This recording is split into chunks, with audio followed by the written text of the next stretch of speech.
All right, ladies and gentlemen, welcome in to Armchair Athletics. I'm Nathan Little, Razor here with you, and I got my man Kodey here. How's it going, buddy?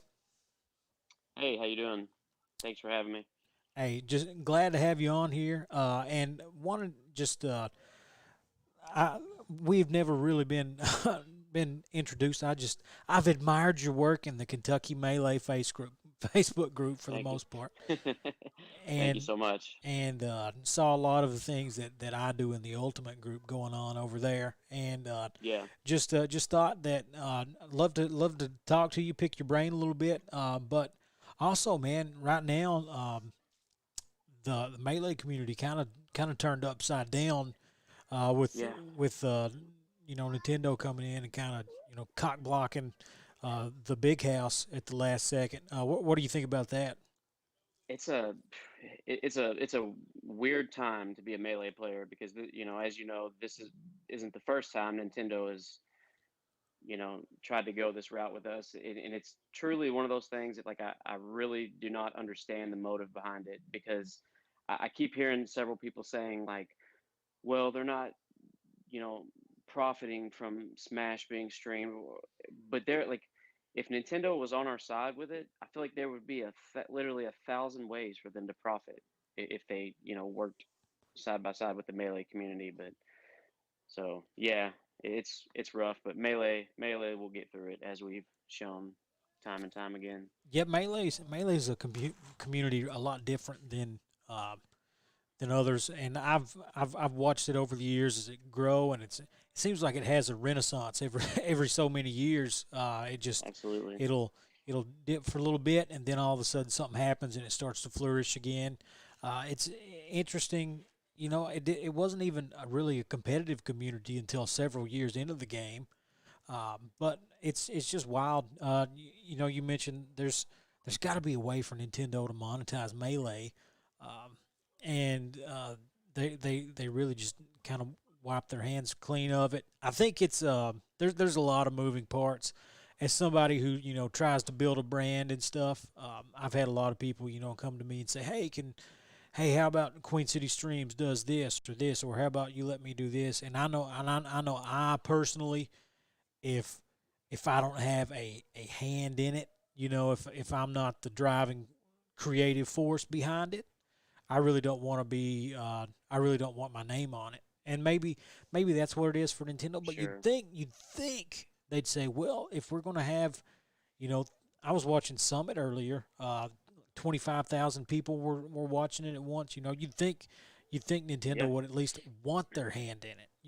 That they would And want to be a part yeah, of it.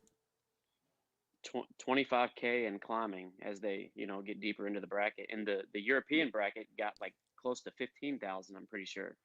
I mean, just crazy. And that's another thing that kind of confuses me, is like, so, okay, why specifically go for Big House when this is the tournament going on as we speak, is the next in line that's being streamed by Slippy, the next big event, and it probably will have more views than Big House would have gotten.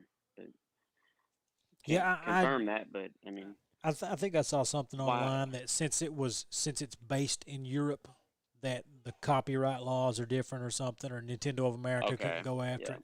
I don't know for sure, but at the same time, you'd think that Nintendo would want to be a part of it. And I know there's some talk that Nintendo just doesn't want doesn't really want to be a part of competitive gaming.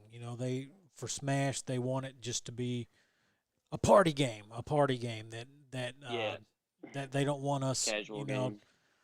us cursing at each other and yelling and screaming and trying to make a competition out of it. With Smash Ultimate, you can't even. There's no way of even knowing like how good you are online. Like the leaderboard, you have GSP Global Smash Power, and it ranks it backwards instead of showing like the number one player. You'll have a much higher number, and that way you really don't Hmm. know where you rank competitively with the rest of the world, because instead of counting it down from one to the top, it goes from however many 8.4 million users all the way down. You only know if you're really bad, basically. Right. I mean, how is Ultimate Online? Is it It's do most terrible. of like the It's top terrible. players and stuff It's terrible. use it, or? Uh, I'm an ultimate guy. But when it comes to online play, it's nothing. Slippy's a world difference with the rollback code, and Right. the when things shut down, and that's one thing why Slippy is so big right now, is because people can't. And Melee, you guys, people dragging in CRT TVs, and to have a Melee Hmm. local, it's a big deal. It takes a lot of time, takes a lot of effort. But when it comes to having an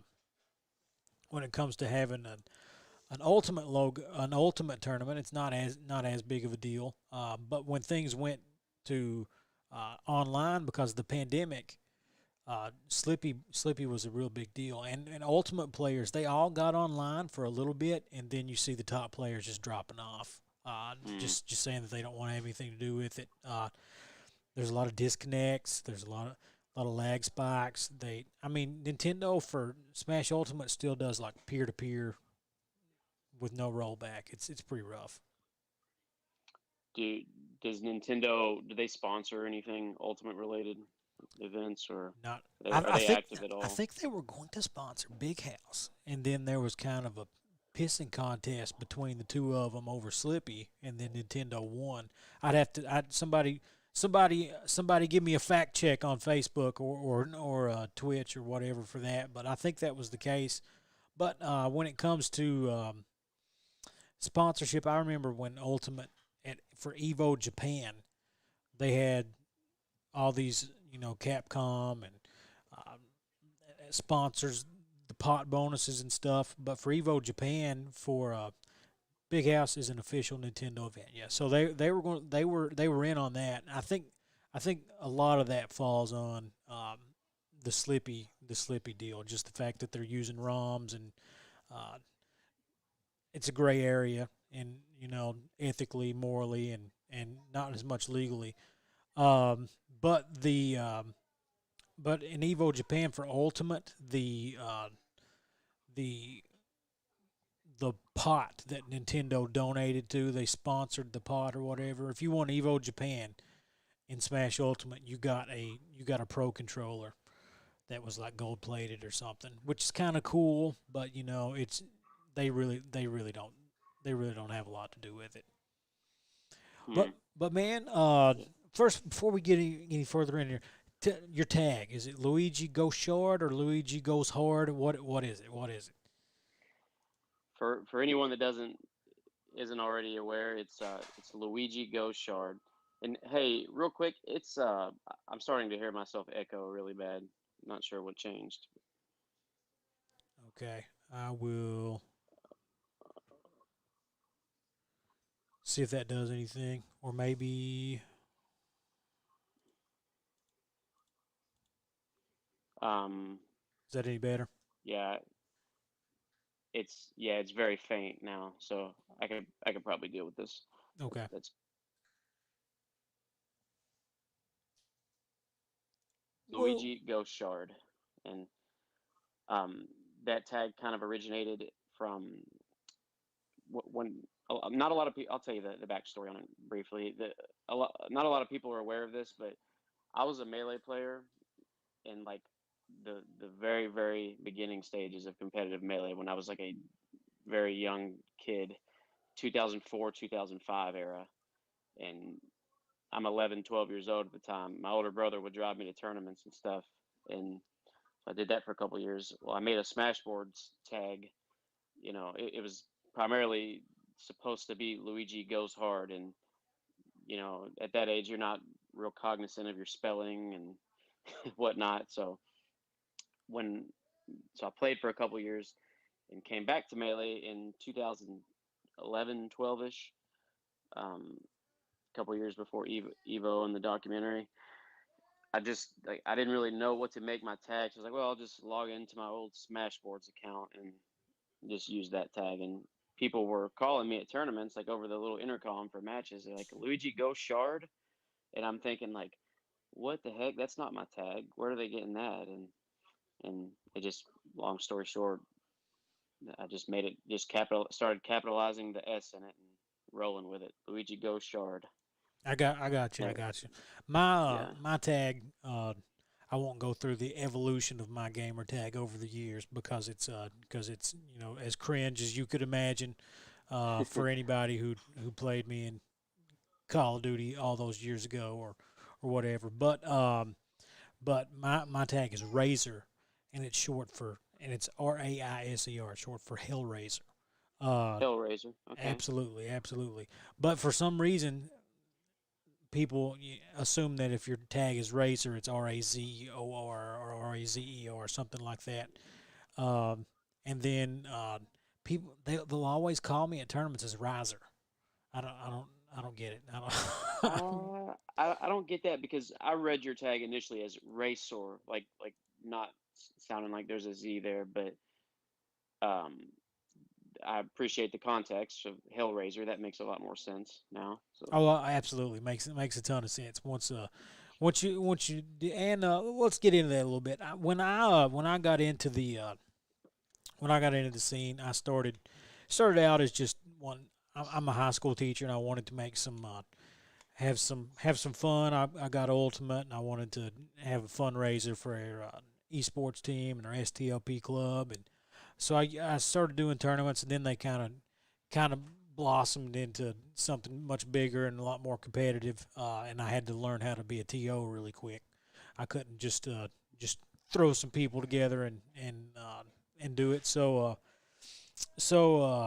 I part of that was because I started, you know, embracing the trash talk and stuff on Facebook, and that really that's really what kind of, I don't want to say it didn't start the Eastern Kentucky scene, because they had some Smash Four tournaments and stuff before I came around, but it got us a lot of eyes that weren't there before. But man, uh, Donald Trump's favorite Luigi, you have gotten uh, an absolute ton of eyes on you for rocking the MAGA tag and the Donald Trump stuff. How did that come about? Donald Trump's favorite Luigi. Um, it came from, so initially earlier this year, being active on Twitter and stuff. I was, retweeting a lot of Donald Trump stuff and posting about it and yada yada. And as you know, the esports community is very, very, very hyper liberal. And so a couple of the Kentucky Melee players started joking on me. They're like, "Oh, I bet LuigiGoShard votes Trump and blah blah blah." And I was like, you know what? I do vote Trump, and I'm proud of it. So I'm gonna make this a thing. And also, I feel like this deserves some credit as well. I'm a huge, I don't know if you're familiar with UFC fighters at all, but Colby Absolutely. Covington, Oh yeah, the oh yeah. the UFC, yeah, I'm a I Colby I fan. love him. Yeah, I'm a Colby I fan. love him. Devin's He's so funny. my buddy Devin Yeah. Combs is in the chat. I don't. He's not a Colby Covington fan. He doesn't like Colby. That's all right. I mean, he's a very controversial figure, but I feel like his whole persona, like it's so very obvious that he's trolling, but people get so bent out of shape about it, and they're just not able to see it. And my whole thing is like, if you're not able to see what's truly going on here and what's being said, like then the joke's on you, you know. So you're the one I'm coming after. But I that's feel that's you. where that originated. I feel you. That's me too. I was talking to Jeremy Tyler. I don't know if you know Jeremy. He's the Bourbon State I guy. do. But Jeremy Yep, and I were I know talking Jeremy. last week, and I'm like, Jeremy, why do people believe anything I say anymore? Like, why do people take anything I say seriously? Because I've made a fool out of them for for so long now, and they still believe what I have to say. But last night when I posted, or yesterday when I posted I'll read this off. I posted, hey, that we were going to have you on the show today, and I don't know, Steven Rittberger. I don't know who he is, but he says, imagine simping. Cincinnati player. Okay, imagine simping this hard for a fascist crybaby, and I'm just like, dude. I'm like, dude. Uh, and in Eastern Kentucky, we've got a lot of folks that we got a lot of free market capitalists in Eastern Hmm. Kentucky who love to get in, and if we're going to add you to the EKY chat in a little bit, Cody, and you'll just have to embrace it for what it is, because it's wild. It's the wild wild west, and there's a lot of like-minded people in there when Yeah. it comes to conservative versus liberal stuff or leftist. But my buddy Ray said, imagine being a socially stunned beta soy boy who assumes everyone who believes differently than him is a fascist. And then this guy just, I couldn't even screenshot it to you if I wanted to, unless I sent multiple things in there. And I almost posted last night. I almost replied to that and said, hey, you know, have you ever stopped to think that this big, long-winded response that you just, you stuck your head in a thesaurus and wrote up for the last 30 minutes or whatever. Did you ever think that this is what this Kodey guy wants you to do? That you were doing exactly? Do you ever think that this Absolutely. response is what he wants you to Yep. do?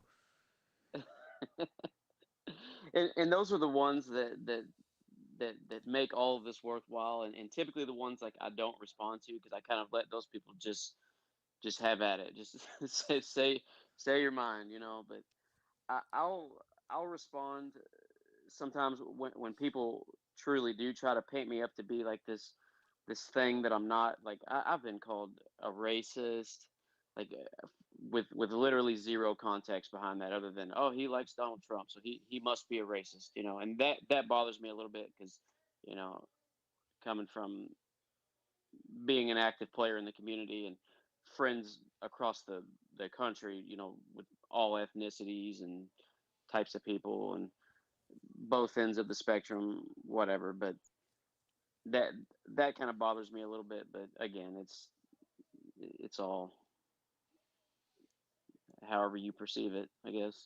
Yeah, and I know I've had a lot of interactions with you know with Cobb in the Malay community.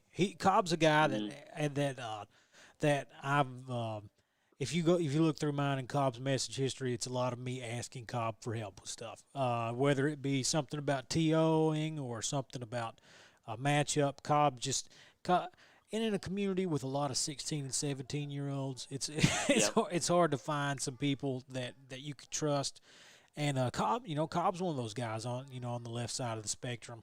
But when we've been in group chats, absolutely going at it, Cobb's one of those guys that said, guys, just writing off a conservative as a racist, just labeling them as a racist serves no higher good whatsoever. It's just, Hmm. and it's just like when, and I'll preface this because I know people love to clip me and then share stuff that out of context. But with the COVID stuff, like right now, someone will call you a fascist. That literally just happened. You know what I'm saying? I read the Hmm. comment. It lives on Facebook until someone decides to delete it or report it. Called you a fascist for being a Trump supporter. But but they'll also tell people, who they can have over for Thanksgiving dinner, and they won't have anything to say about that, and look, I take this stuff as seriously as anyone else, but I mean, government overreach isn't something that is unique to one specific political party. It's yeah. First, let me say, like you mentioned that you've got a history, talking with Cobb and getting information on how to run stuff. Maybe because he's been around the community a little bit longer than you, or whatever the reason.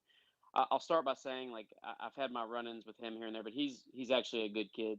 I look at a lot of these people as just like members, not only as fellow competitors, but members of society that are a good bit younger than me that haven't like truly stepped out into the real world. Maybe they're still in college. Maybe they're even still in high school. Melee's got a broad spectrum of age differentials and players, but so for me, they're kind of an easy target to go after because they're very very clearly hyper liberal. I always make the joke like when you see like the fake news polls about like leading up to the election, like who's winning. I always joke like they must only be going to like college campuses and asking these people who they're voting for, because it's always so lopsided. But um, yeah, I mean, I think you're probably very aware of where I stand with the whole COVID thing and the closures and the shutdown that's probably looming ahead of us. And yeah. Yeah, I mean, it's wild. It's really changed the way the way that people interact on a daily basis. I was fortunate enough to get in our last. We had our last regional event March. I think it was March 12th, and Oh, uh, really? That was like right before. That was like what, a you're week talking before? about on on Saturday we had an event, and we probably had, I'd say once you count spectators and stuff, I'd say we had 150 people in the place, and you're talking about within 24 hours of us shutting down, they shut they shut down events of of Yeah. of any size. You're talking within 24 hours of it, and I have um, I we recently just got going in the last 2 months. We started a weekly in my basement right here Oh, in Queen okay. City Studios. We have an ultimate weekly, but that Thursday Thursday was the last one. We'll have those for at least, I think the new restrictions are in place till about mid December. So we're kind of back to the drawing board, and it affects me specific. Uh, we just like lined up a TV deal that that Really? that I cut like um, an hour out of our tournament each week, and I send it to the local TV station, and they will put our ultimate content on television every week. And now, I've got enough recorded that I can kind of back it up for a while. But if we have some extended shutdown, I maybe maybe try to have an online tournament, and hopefully hopefully not a Yeah. slippy one that Nintendo finds out about and tries to squash the little man. I don't think that's going to happen though. Are you watching the summit right now? Is it still going on? Summit, yeah, it's going on. Oh, whoa. I'm hearing the background noise again. Just Dude, I don't know. Let me it went away. It okay. went away. Yeah, I've got it on my computer here. Um, yeah, that's cool that you got the TV thing. That's obviously excellent for exposure and stuff for your local scene. And what was I gonna say? Yeah, but I've got. It's funny. I'm sitting in my bedroom right now. I've got the Packers game on the TV, Summit on the computer, which we're kind of we've got some pretty bad weather here right now. My computer's kind of going in and out, but I don't Yeah. know what it's like where you're at right now. But it's rained literally all weekend here, Eh, hard. Uh, So we've had some wind today, but it's not. Where are you at in Kentucky? I'm in Mount Washington. It's probably 17 miles from downtown Louisville, Bullitt Gotcha. County. Got it. Bullitt County. Yeah, Okay, you been there your whole life, or you moved in, or my whole life. I just bought a house here a year ago this month, actually. So yeah, and before then I lived 5 minutes up the street. So yeah, I've been here my whole life. I'm 29 now. I'll be 30 in February. So almost 30 years in Kentucky. gotcha. I turned 33 in August. I've been was, born and raised in Hazard, Kentucky. Left to go to college for a little bit in Moorhead, and then came back here, and I've been going at it ever since in Eastern Kentucky. We talked a little bit before we came up. Talked for the first time for about 5 or 10 minutes there, talking football in Kentucky. Hmm. So so what makes you a Packers fan?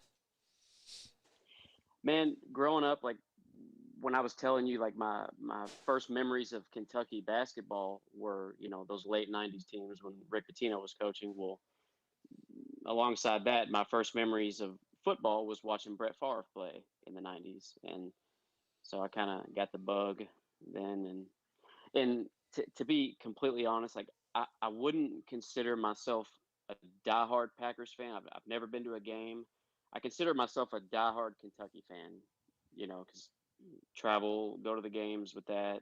Um, diehard Kentucky football game as well. It's just, I feel like it would be like a slap in the face to to people that live in Wisconsin that have been to Lambeau Field several times and been Packer. For me to say that I'm like a diehard Packers fan, but I like the Packers a whole lot, if you know what I mean.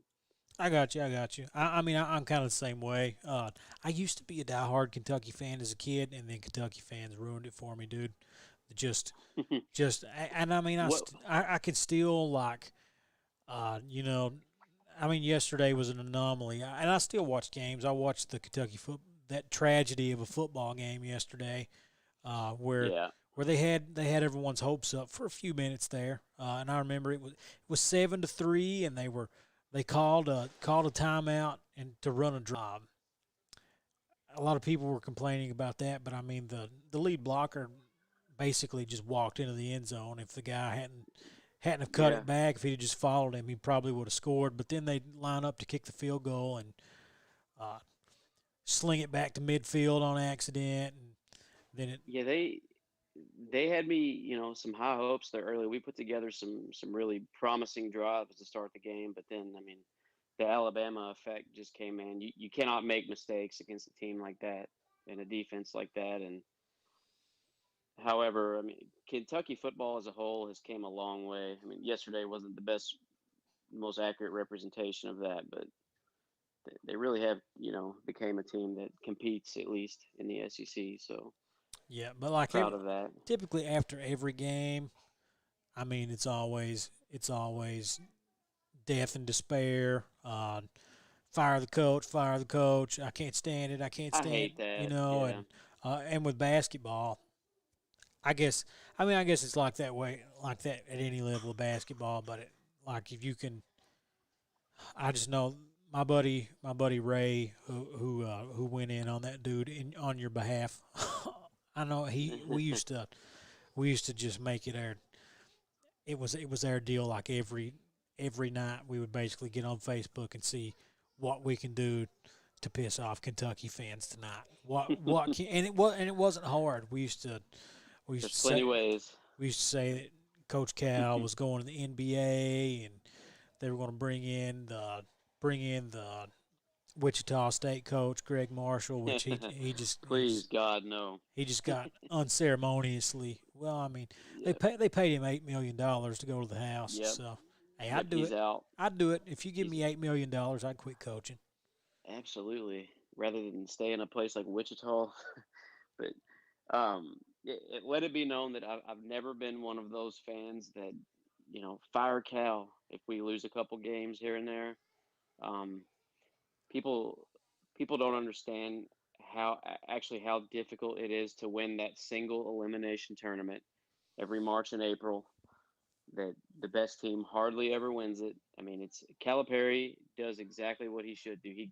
He gives us a shot every year. Mhm. I mean, Kentucky 70% of the time has a top five team going into the postseason, and that's all you can ask for as a fan. But Do you think? Do you we're very think that? blessed. Do you think that there's um, anyone out there? Because the thing that always gets me about Cal is he brings in the top players that are only there for a year, and Hmm.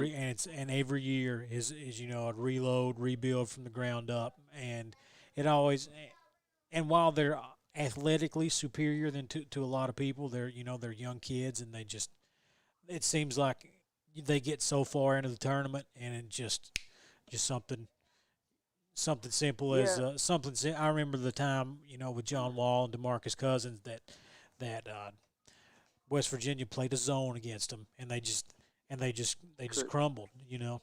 Yep, shot 1 for 23 from three. I remember that one like it was yesterday. And I'll tell you, like I like the one and done in a sense of like the name of the game for recruiting obviously is to get the best players, and Cal is simply taking advantage of the system right now. I mean, I wish that we did a little bit more developing and like if he kind of went like half and half, like bring us in two or three guys that are going to be first round lottery picks, but also bring in a couple guys that are going to develop and um, more than a couple guys, I'll say, because he has had a few of those kids the last few years. But I mean, I wish we did a little bit more half and half. But I mean, Cal's been very vocal in saying that like he hates the one and done. He's just taking advantage of it. I mean, it's there. The in recruiting, you want to get the best players to come to you, and he's been able to do that for whatever reason. Yeah, he's always said, when given the opportunity, he's going to recruit talent, and and Yeah. and that's what he sticks with. It's weird. Tubby Smith, when he was there, he was the exact opposite. You know what I mean? He wanted guys that were going to be there for 4 years. Both of them have won the same amount of championships. But Cal won a lot more games, been super successful. Yeah. But it's just wild. I wish they would just get rid of the. Just if someone wants to go to the NBA out of high school, let them go. But if you come to high school, if you come to college, you got to stay. Do like football or whatever. You have to stay for. Or I think baseball you have to stay at least 2 years, and then if you don't go in the draft after then, you have to stay two more. What is it? 3 years in football? Yep, three I believe. Yeah, I think it's.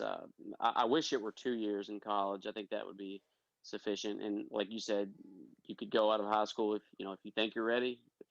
I still don't feel like too many kids would go that route. But I wish if you go to college, I wish we could have those kids for 2 years. I think it would help a lot of them and keep them from making a stupid decision of leaving too soon. But Yeah, I just see the Zion Williamsons and the Kevin Durant's, and mm, I'm just like, why are they even here? Why are they wasting their time for a year, basically? they're they're certainly exceptions. Yeah, those two in particular. It's wild time, wild. Let's get back to the melee stuff. So, uh, Okay.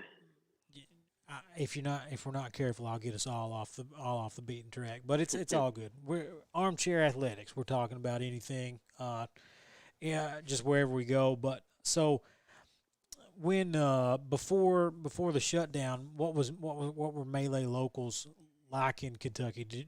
Were there a lot of options?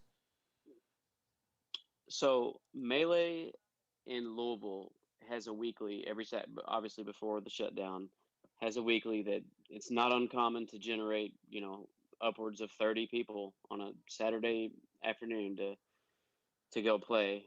Um, I wouldn't consider those like actual. I mean, they're obviously tournaments, but they never would bring in like out of the state competition. Kentucky's it's been a while since we've had like a really solid TO in Louisville that's hosted tournaments consistently. And the Bourbon State Smash people were doing it for a little bit, but then they obviously their primary focus was the it was Smash 4 initially, and now I believe it's Ultimate. But it's been a while since Kentucky's had consistent tournaments. Um, but yeah, we have the weekly on Saturday. Had the weekly on Saturdays at U of L. That wasn't uncommon to get 30 people there, I mean, that's all pretty. in-state players. Yeah, that's pretty good. Jeremy, we talked last week, and he said that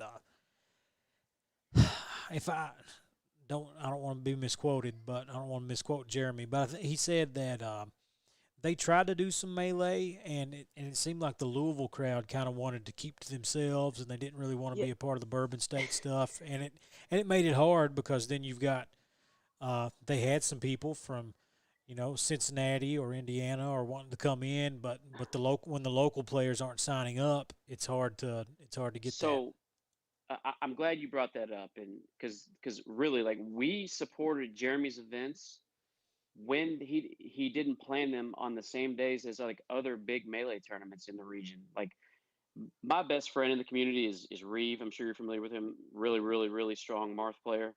So he was the guy that I would always travel to stuff to. And we made like a pact like way back like when we started playing, like look, we're gonna go to the tournaments where the talent goes to.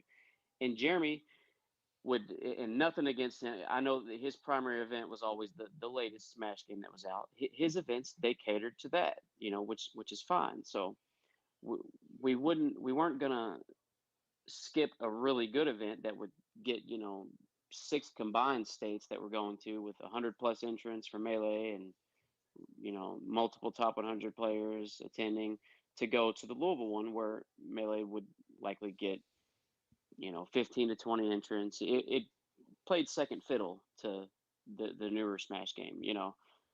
It, but we would always go to the ones where there wasn't another melee event going on that weekend.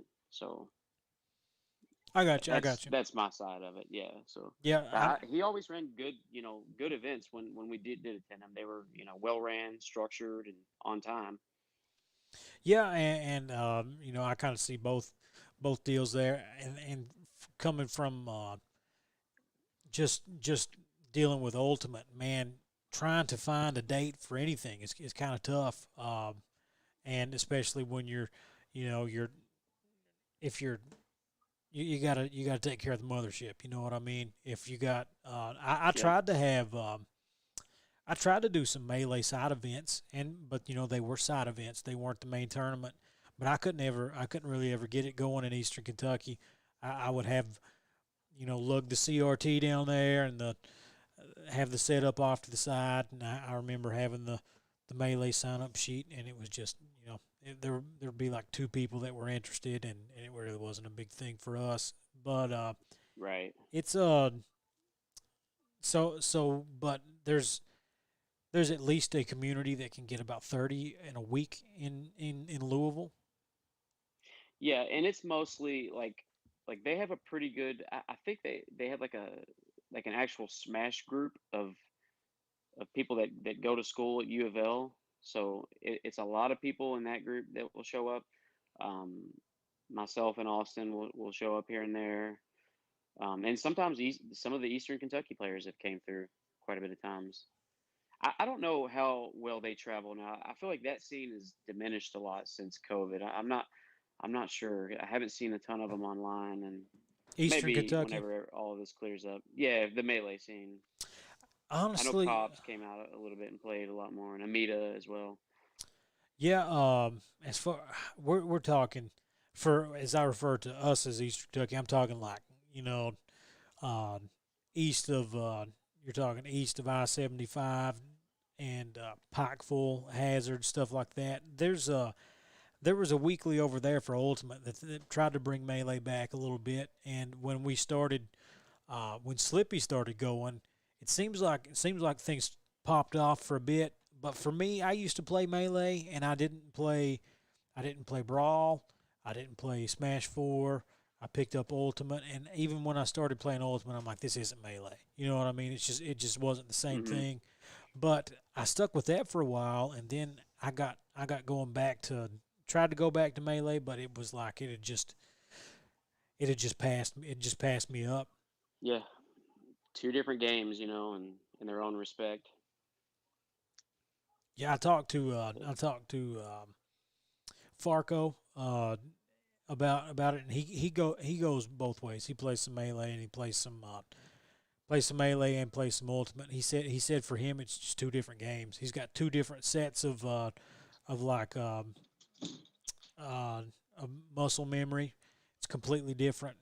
He recommended maybe if I played ultimate with a pro controller and stuck with GameCube for melee, it'd be two different controllers, and I may be able to work that out in my brain. But I, I'm a glue eater, man. I'm a Samus main. I just zone people, and I, Okay. I can't do that. I can't. I'm not. That isn't as viable in melee as it is in ultimate. It's not something that you can do as much.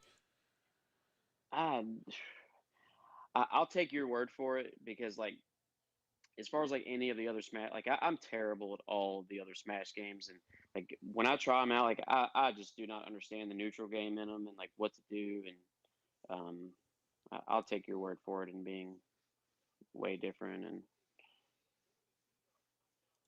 I guess they don't go hand in hand for you, like playing the two simultaneously. Yeah, I never could. I never could keep up. Once I got so far into Ultimate, I tried to go back to Melee when Slippy came around. It's just Hmm. I felt like the way that my brain works, I couldn't separate the two. I could I tried. Right. I was trying to tech things the way I do. I was trying to use the buffer stuff in Melee, and it's just not there. But Melee, um, in general, it's complete. It's interesting because in Melee you got only a handful of characters that are really viable at the competitive level. Ultimate, you got you know, to an extent, all of them are viable in a lot of situations. So you got to remember, um, you know, 60, 70 matchups for whatever character you're playing. But at the same time, melee, there's just a lot of tech that you got. There's a lot of tech that goes into melee. Farco explained it to me as depth of knowledge versus breadth of knowledge. Um, and but Luigi seems like he's um, kind of the same deal in Ultimate Melee, in the fact that you can really erase a stock pretty quick if you get going downhill on somebody. Yeah, Luigi in Melee, you mentioned like viable characters. He's kind of like right on that line of you can have success with him. Um, the, I don't. So I get you're saying like Ultimate. There are there a lot more like viable characters that people actually use in tournament? Like, are they a lot more like balanced? I guess you would Yeah, and say. they constantly patch it to rebalance it over and over again if Right. something's doing. But I mean, there's still some top tier characters. But the difference in the tiers in Ultimate are that um, there's not going to be a lot of characters that just lose 3-7, 2-8 to a lot of the cast. Like you get melee, you're not gonna have a lot of fun with Bowser. But you Yeah. can. The biggest portion of the cast in melee in Ultimate at least kind of goes even So with a lot of the cast. what do they base these patches off of? Like, does Nintendo follow like the competitive scene closely and see if like one character is just dominating for a time period, they're gonna nerf him, or are they gonna add something to the other characters I, to I even it wish up? Like, I wish that they did, but it's obvious that they don't. um, okay, I know when things went haywire with the pandemic and stuff moved online, because because the level of lag and stuff, it's a lot harder to react. Um, it's a lot harder to react to things. So with characters like I, who play Samus, uh, it's a lot. If I let loose a charge shot, you've got several fewer frames to react to it than you would if it was in person. mm-hmm. So you've got characters like that who people like to call lame. I like to call just big brain myself because I'm just smarter than them. Uh, but Exactly. you got that, and Sonic was the one that um, really took off during the pandemic because you could just stay away from people, time them out, play really lame, and there wasn't a lot they could do about it. And the Yeah. last patch, they buffed him.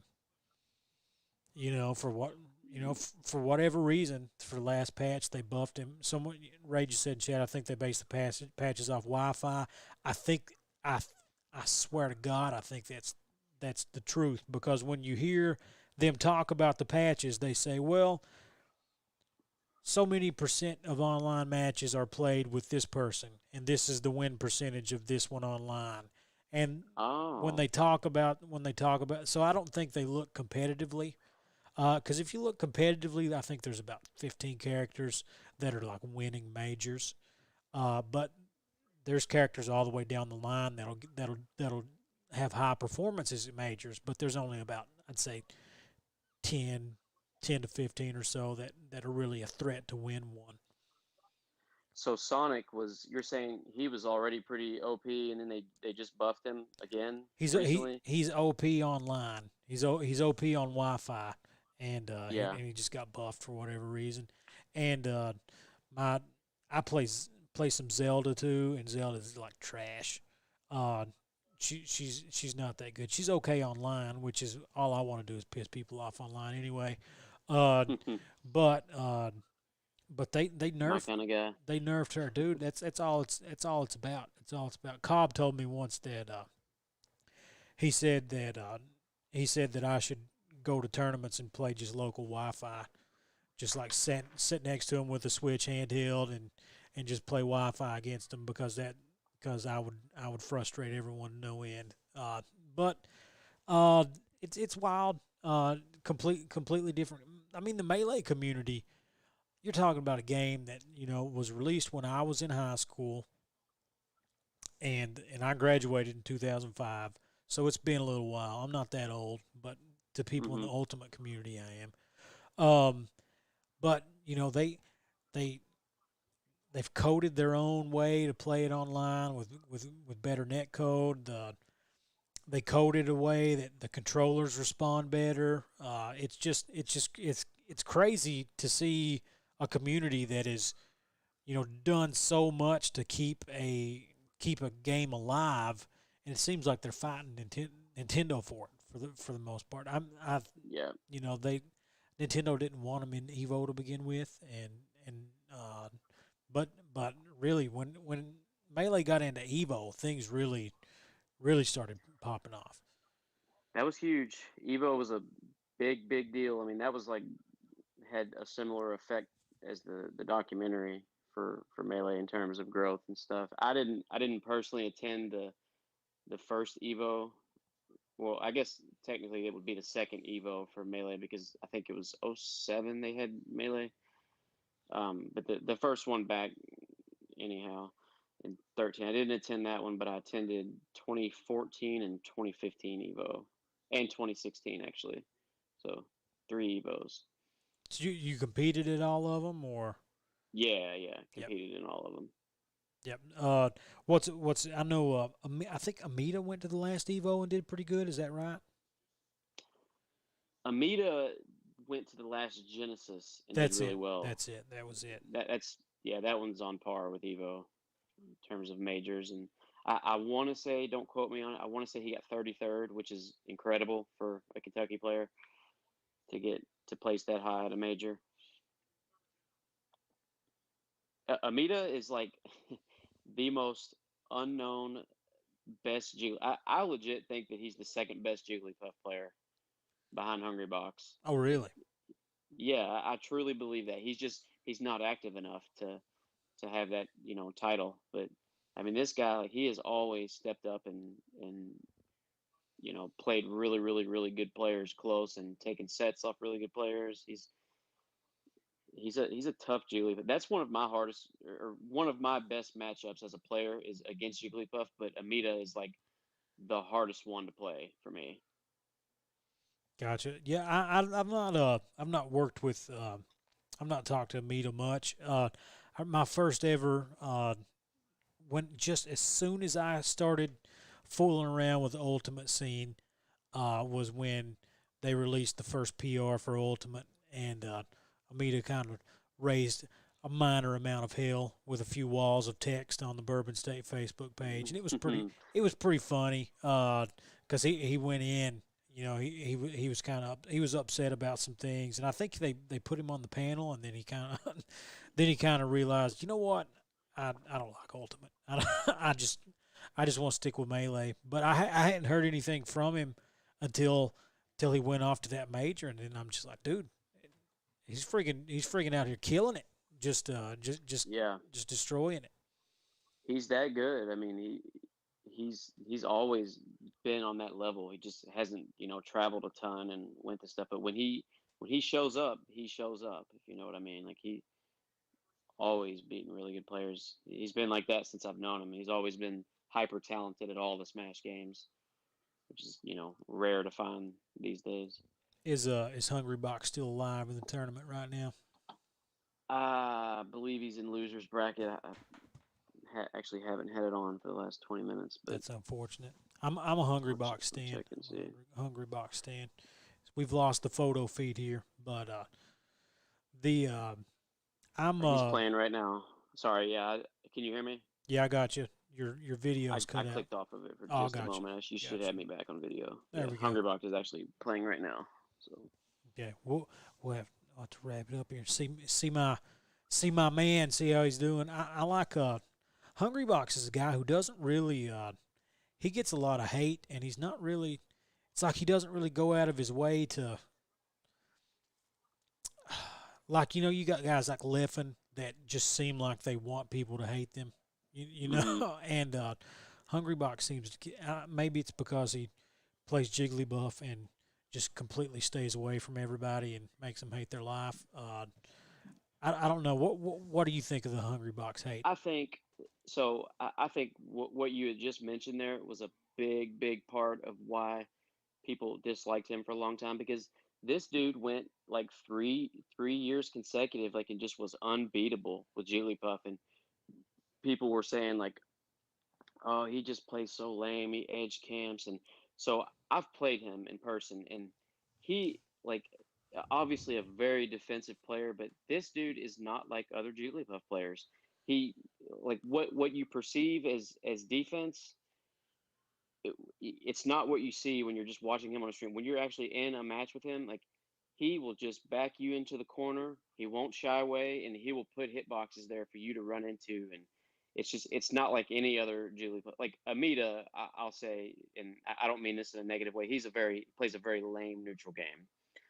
But I mean, lame is the kind of the thing in Melee right now. Like I have a bit of a lame style to myself, but so I don't mean that in a negative way. But Hungry Box is just completely different. When you play him and you played a lot of other Jigglypuff players, it's very obvious why he's on the level that he is, and no, and there's not really a Jigglypuff player close to him.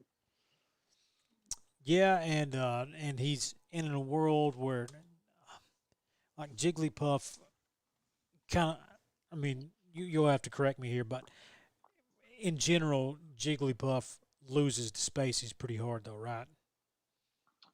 Um, I think that she loses to Fox. I think Falco maybe an even matchup, maybe slight Jigglypuff. It really depends on who you ask about that. Amita would probably have a better insight on that with me, but I think Jigglypuff for sure loses to Fox. I think Fox has all the tools to beat up on Jigglypuff, but I think that Jigglypuff doesn't have tons of matchups that she struggles in, but Fox is certainly one. Yeah, but it seems like Hungry Box that was definitely a hole in Jigglypuff's game, and he grinded that out to the point where Yeah. it's just like it's just another day at the office for him. Yeah, he looks like when you watch Prime Hungry Box makes it look like a dominant matchup for Jigglypuff against Fox. His edge guarding, like he always, when I watch him play, he always impresses me that when a Fox is that Fox has two ways he can recover. Like he can go into his up B animation or his side B. Hungry Box always has like a good sense of when you're going to go into your up B animation because as you know, when they do, you're stuck. You're stuck there. He'll jump out and hit you. But if you don't act quick enough, obviously you're going to get burned. But Hungry Box, he's just got incredible game sense for being a Jigglypuff player, and that I mean it shows. He's the only one that's even close to his level. So Yeah, and to this day, when I've watched esports for a long time, big fan of Evo, but to this day, I still think Armada Hungry Box in 2016 is it's my favorite set of all time. Just the way, Evo, yeah, just the way that yeah, it seemed like Hungry Box at multiple times. It just seemed like okay, it's over. It's gonna, hmm you know, Armada's just gonna hit him one more time, and this is gonna be game over. And he still pulled it out each and every time. that that was a great set, and I'm glad that Evo that particular year let us have best of fives and grands because that they had always been like winners finals, grand finals, and losers finals can be best of five. But that particular year, I remember there being like a rumbling, like melee is kind of like the side thing, so we may just do best of threes. Like that would have been terrible for a major, you know. But Hungry Box got the Evo win that year. I think it went Hungry Box, Armada, Leffen, maybe the last three Evo winners. Have you kept up with the drama right now with Mango and is it Mango and Armada? Yeah, Is it I thought it was Mango Hungry that? Box on Twitter. Oh, really? There's I remember maybe it's both of them. Maybe it's all of them. I don't know, but I thought Mango. Yeah, I think Hungry Box is in it because he's. But I think it was.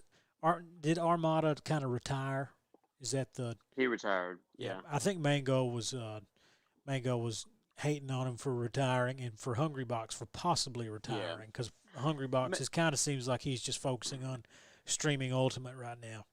The way I understood that was so Hungrybox got invited to Summit, and he hasn't been like near as motivated for Melee this year. Like he's had some like questionable losses in these net play tournaments, and Mango's whole thing was like, why does this guy get a free invite to Summit like when he's hardly played Melee this year?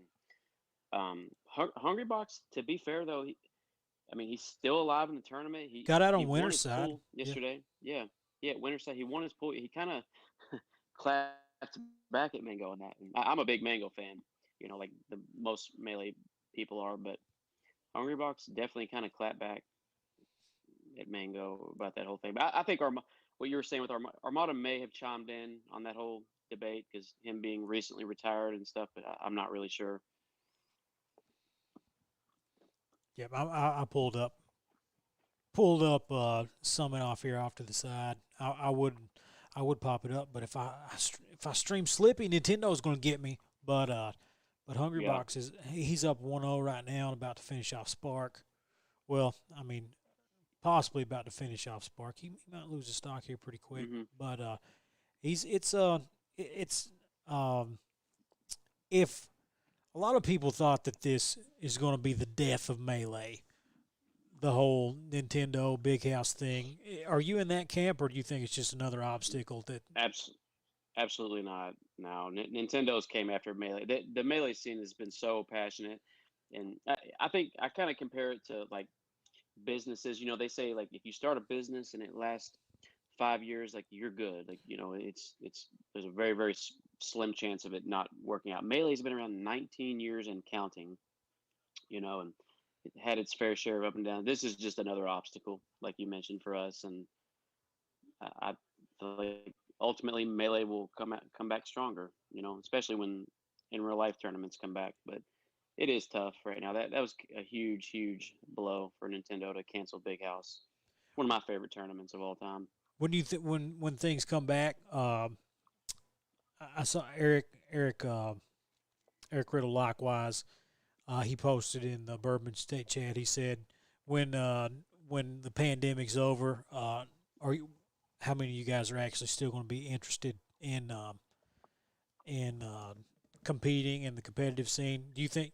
Do you think? I'm in the camp that I think once everybody has the opportunity to compete again, that we're going to see that see a boost in compete. I think we'll see numbers go up.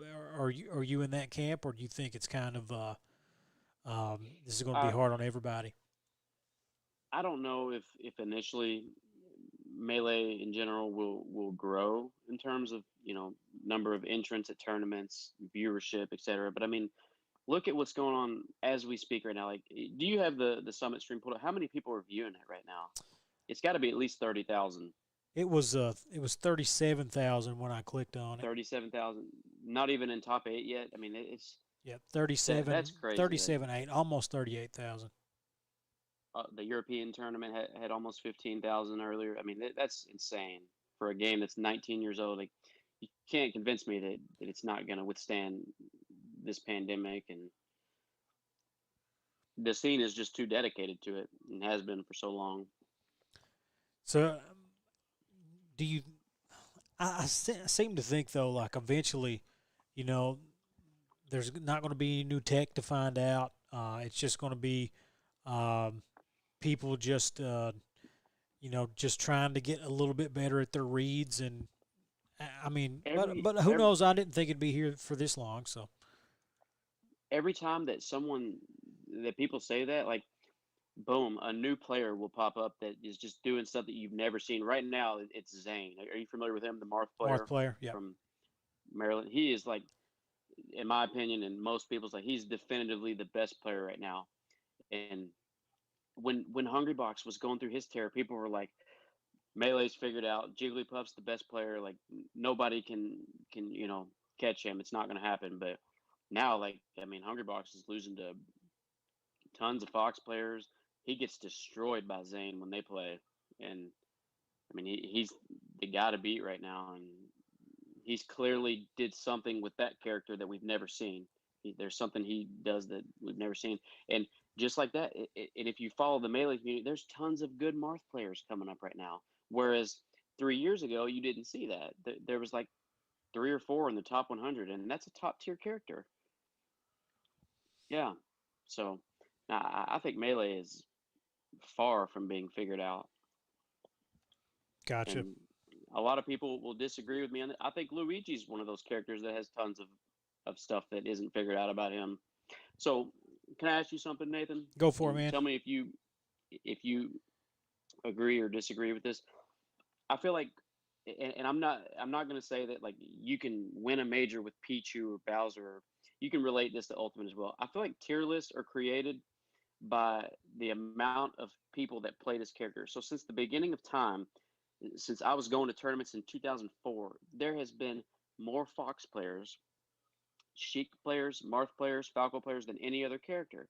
So naturally, a lot more is going to be figured out of that character Mhm. 15 years later because there's been more time put into these characters. I don't know for whatever reason that is. Like maybe like his top tier qualities were a lot more obvious to people at the time, but and I feel like maybe not as much in the top tier characters, but from the mid tier down, not everything is figured out of them to to be on the same level and be viable and Yeah, um, compete at that level. I agree with you on that. I, one of we've had talks about tier lists a lot, and tier lists, they obviously change from from month to month, from year to year. So there's obviously some level of variance that happens there. When it comes to, I think it was my friend Devin who was in the chat earlier. He referred to tier lists as kind of like trend lists, as saying, Hmm. well, if, like, let's say, like you said, Zane. Okay, Zane is doing well with Marth now, and he's taking some names, and because he's doing so well, other people are picking Marth up. Marth's results are going Yeah, up, and now Marth climbs higher than in the tier list. absolutely. I don't think it's really hard to just look at frame data and wins and losses and anything, and come up with a definitive list of this is the best character um, in Smash Ultimate. When I was playing Melee, it was Sheik was the best character in the game.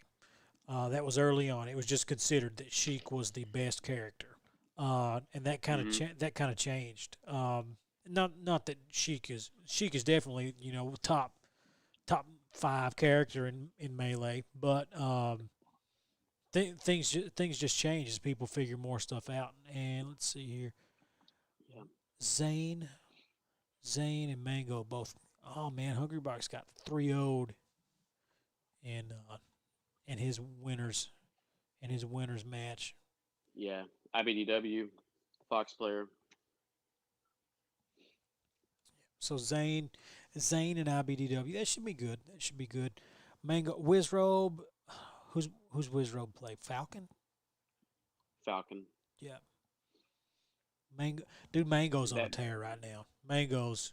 he Mango is the only player in the tournament right now that has not lost a match all weekend. He won all four of his pool sets 3-0. He won against SUJ 3-0. So he's 15-0 game count right now. I think Zane's hasn't lost a set, but has lost a couple matches here and there. Yeah, I watched. Same with Wizrobe. Yeah, I watched. When Mango had to play Plup yesterday, and Plup, it was Yeah, already Plup was already removed from. He couldn't move on. He wasn't going to make it out of the pool, and he had to play. yeah, He had to play Mango, and I'm just like, imagine trying yep. to, your turn. This is your last game of the tournament. And you played a guy that hasn't dropped a single game yet, and you're going to have to see what happens. And it was just wild. It was. I could. Yeah, that was brutal. you're kind of deflated at that point. There's no possible way you're going to make it out, and you're playing the hottest player in the tournament right now. Rough for Plup, but a When lot of the top players are. I feel like they're not as motivated right now. Hungry Box being one of them. But Hungry Box has been splitting time with Ultimate, so I think he's definitely. yeah, He says he's been grinding in the background, but if you're grinding in the background, I mean, how hard can you how hard can you be going when you're streaming 5 and 6 hours at a time doing Ultimate Wi-Fi tourneys and stuff? How much can you be grinding melee in the back? yeah, When things come back in Kentucky, I've seen some people try to post some Kentucky melee tier lists. Um, and they vary. They vary wildly. But what do you think? Do you think Slippy is shaking up the meta? I know Cobb said that he started streaming, trying to grind a little bit, get the peach going back. What do you think is we're going to see a lot of the tier names list. pop up? Yeah, no, not tier list. I'm talking about The, like PR oh, for Kentucky. yeah. Um, I, I'm indifferent about it as far as like I get why like people are not making like PRs and there's not going to be a top 100 this year because like online play it is different um, slightly, but there's just uh, I think that when in real life tournaments come back, it's going to be very evident the players who have been grinding Slippy and the ones who haven't. Um, I think that's going to be very telling. A lot of the guys that you're typically seeing that place real high that maybe haven't been playing Slippy will fall off a little bit. I will say it's good to see that Cobb is playing again. He's been one of the best players around here for a good while. Same with Amita. I mean, those are always kind of our rivals in Kentucky, but it was always one of those things where we were rivals at regionals, but when we would go to nationals together, we would always root for each other. So it's cool to see those guys coming back and doing their thing. But yeah, I think to answer your question, there will be a shake up as far as like your top players and whatnot. You think you're gonna climb into the climb up the ranks on it? I know you said you're kind of indifferent about it, but it's always good to see your name up as high as possible. And some people, I guess your antics on Facebook may affect your placement in some of these fake PRs that people post up. What they believe, but when it comes time to it, I mean, do you think you've grinded enough to make it happen? I think that there's two players in Kentucky that I think are definitively better players than I am right now. I think it's Reeve. I think it's Amita. If you were to make a PR right now, solely from the online tournaments, I think that I would be a clear number two behind Amita or behind Reeve because Amita hasn't competed very much. Um, and that's you could say like, oh, he's just saying that because he's talking about himself, but no, that's me telling you how I feel about it. I think I'm a solid number two or three in the state right now. Um, as far as the Luigi goes, I think hands down I'm a top five Luigi player right now. I don't think that there's five could definitively say they have better results than I do this year. Um, yeah, I mean I've put in the work this year, and the whole COVID thing has kind of inspired me to keep going with it. I've been an active player for a long time, so and a lot of people that have been in the community 8 9 years kind of fizzle out. I don't want to become that. I think I've still got a ton of room for growth, and my ultimate goal is to make the top 100. Because there's typically only 1 to 2 Luigi players that do make it, and I want to be one of them. I know that I can, so that's the goal. And for you to get top 100, I guess the only way to make that happen is go to majors and compete. Is that something? Yeah, you said you went to a few Evos. What's been your best finishes at majors in the past? the The highest that I've placed at a major was Shine. It's a big tournament in Boston. It gets close to 2,000 entrants every time. I got 65th at that. I beat Crush, who was ranked 15th in the world at the time.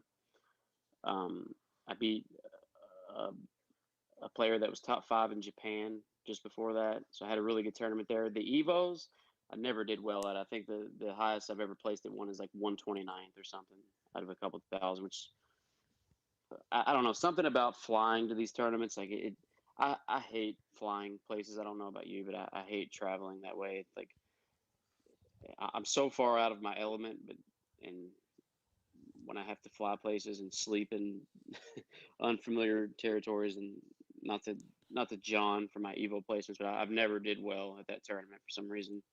Yeah, I've really not flown a lot in general. I'm one of these Eastern Kentucky guys that just Right. takes the four wheeler wherever you need to go. No, Absolutely. I'm a I've homebody for the sure. first time the first time I flew anywhere was we took my little girl to Disney in Florida a while back, a few years back, and we went by plane for that. I loved it because I hate really long car rides. If but if I ever went to Evo, I don't know what I would almost, just because the Eastern Kentucky crew is so wild, so freaking nuts. I would almost want to just cross country road trip with them just I'm to saying just to see what it's the hell we could do. it's so funny. Like I will literally do everything in my power to to avoid flying to a tournament. Like the furthest we drove was Reeve and I. We drove to Boston for Shine that year, and it was a 16-hour drive. We literally drove there. We we slept for 2 hours, played in the tournament, and drove back. I mean, it was like 30 something hours of driving within 48 hours time. It was crazy. But I will drive at all cost to tournaments, no matter how long it takes. The Evos and the Genesis it was just you can't really drive that. I mean, unless you just take the whole week off and Yeah, you've got that kind of time. But it's always a bad time for me too because I'm a school teacher and it's always like right at the start of the right, school year. I mean, it is right at the start of the school year, and if I take off the first week of school, my kids aren't going to do squat. They're just going to, oh hmm yeah, Mr. Little's out. Let's friggin' party, whatever. And I'll get back, and then I can imagine. it'll be more trouble than it's worth. So I would probably, but we'd talked about road tripping to some stuff. Well, it's something I've never got to take a part in. The biggest, I mean, a bourbon is the biggest, other than my tournaments. My tournaments of bourbons are about as big as I've competed in. I really want to get out to, and I had signed up for what's the one in Indiana, Full Bloom. Full bloom. It's which Yeah, I guess it's kind of a mid major. I don't know. It's not like a massive major, but it is a. yeah. It's close. It always attracts the top level attention, but it won't get like the same amount. It won't get like 1,000 entrants. You might get 400 to 500, which is still pretty incredible for a Midwest tournament. Yep, I had when Queen City streams. I've got a few players that play with the QCS tag. Farco's one of them, and he wanted to go to Full Bloom and do melee too. And we'd already booked that. He was on there. I was going to go with him. I was going to compete in Ultimate, but it just didn't happen. Just didn't happen. It got shut down like everything else Yeah, did. So, oh man, it's been wasn't meant to be yeah. this year. I bought at the start of the year. I bought a bunch of business cards that all had my schedule of the tournaments for the years because I run a monthly in Eastern Kentucky, and then I was going to run Lexington quarterly to have bigger tournaments. And it was just I found a pack of them while we were moving, and I'm like, look at all these, just worthless. Because as soon as we got to March, that was the last thing I could do. And the way I always play, I've booked my tournaments in hotel ballrooms, and they're really weird about letting you cancel stuff. So Hmm. I've still not even canceled the one for December yet. I have to wait until it's 100% for sure that we're not allowed to have it, that they'll let me cancel it without charging me. So that's still on the schedule right now, but it's not going to happen. I mean, this whole COVID thing, man, it's kind of out of your control as far as being able to host stuff. And I wish you the best. It seems like you're working hard down there in Eastern Kentucky, trying to doing good things for the scene. So Hey, we're trying. certainly wish you the best We're trying. regarding that. We're doing whatever we can. When we get when we finally get the TV stuff rolling, that should be. I think that'll get some eyes on it that otherwise would not have seen it. You know what I mean? Hmm. Because when you're just doing your typical, posting in Smash groups and Facebook pages and uh, putting on Twitter, you're only in front of the people who have already joined those groups or already following you or whatever. So I really think that the TV deal, as far as Eastern Kentucky goes, is going to put us in front of some eyeballs that wouldn't see us otherwise, and maybe inspire some people to come out and let me hit them with some chart shots. Yeah, I don't see why it wouldn't. I mean, the best thing you can do for your scene, is get more eyes on it, and so I think that'll be fantastic for you guys. Yeah, man. But I'm gonna get off here and as they got what, two more matches here before top eight starts. I'm gonna fire up the TV Okay. here in the basement, and pop some popcorn and enjoy Hungry Box coming out of losers and winning this thing. Yeah, we'll see. I want to see Mango win, but So that sounds good, so Nate. who's gonna win it, Zane or Um, Mango? Zane's gonna win. That's my prediction in Zane. dominating fashion. Okay, I think Zane and Mango are on an absolute collision course for each other and winners, I believe. And we'll see. We'll see. Mango's looking good, but I wouldn't be surprised either way. Gonna be a wild one. But yeah. Anything you wanna, any shout outs you wanna give, or any shade you wanna throw Man, before before we get off uh, here? keep an eye out for Donald Trump's favorite Luigi. He's not going anywhere. So, and also shout out to you. Thank you so much for having me. This was fun. It's the first time I've ever did anything like this, so super appreciate you having me on. Shout out to my best friend Austin in Louisville. He's a player, really really good. Marth Reeve. Everybody knows him, so shout out to him as well. Gotcha. Here's a good question for you. Do you really think? Okay, and I'm not some whack job leftist or anything, but do you really think that Trump lost the election fair and square? What do you think? Did he lose it fair and square? No, I don't think that he lost it fair and square. As a matter of fact, I don't think that he lost it at all. I think if you threw out the illegal votes, Trump won by a landslide. Oh, That's okay, that's my okay. honest answer. You understand? No, no Whether cap, no cap right now. So right, Trump had this election stolen from him. absolutely, All right, man. Well, I guess Trump had it stolen. we'll see how it plays out in court, because Yeah, that sees where it we'll seems see. seems Yeah, to be where it's the going. the But the news stations don't declare a winner. So I know what you. Hey, I will tell you this. This is kind of funny. Trump actually threw shade at me once and didn't know it. really, Uh, what did at he do? this is what I did. I used to work in a newsroom. I used to work at WYMT Television in Hazard, Kentucky. I was the digital executive producer. So I was in Hmm. charge of all of our everything we did. And election night was like, when we're calling stuff, I'm the one that's, pressing the buttons and making sure it happens. And we always let AP kind of let AP make the call, and then we go with that. And for people who don't know, when they say, Associated Press is called the state for Trump or Biden or whatever, or Hillary at the time, it was it's a projection. Right, Nothing's official until they certify the results certified. here in mid December. If they're ready by then, I think they have to be. So, um, but it was Bernie and Hillary when they were in the primary, and it was really close during the Kentucky primary between those two. Like, you're talking as close as it can freaking get. And Hmm. Hillary had a lead, And then the last results came in, and I saw that she still had a lead. And then I saw AP News Alert, election results.